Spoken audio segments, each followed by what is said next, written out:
La grâce de Jésus-Christ, l'amour de Dieu et la communion du Saint-Esprit.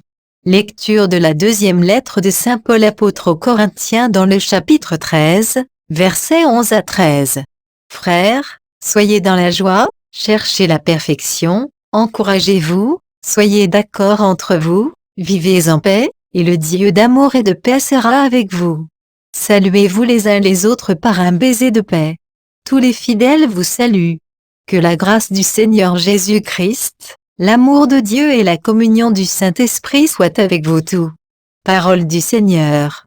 Méditation. Chers frères et sœurs en Christ, bonjour et heureux de vous avoir parmi nous aujourd'hui.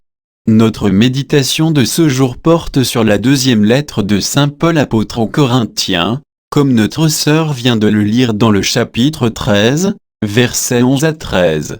Cette lettre nous offre un résumé profond de l'enseignement de l'apôtre sur l'amour, la réconciliation et la communion spirituelle. Voici une synthèse de ces versets. Dans ces versets, Paul exhorte les Corinthiens à rechercher la réconciliation et à vivre en harmonie les uns avec les autres.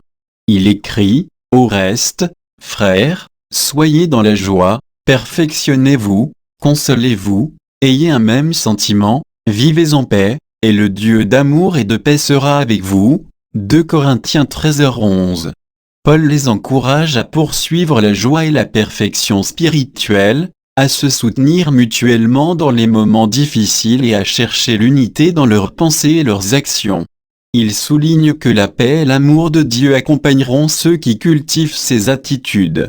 Il conclut cette lettre en exprimant ses vœux de bénédiction envers les Corinthiens. Saluez-vous les uns les autres par un saint baiser.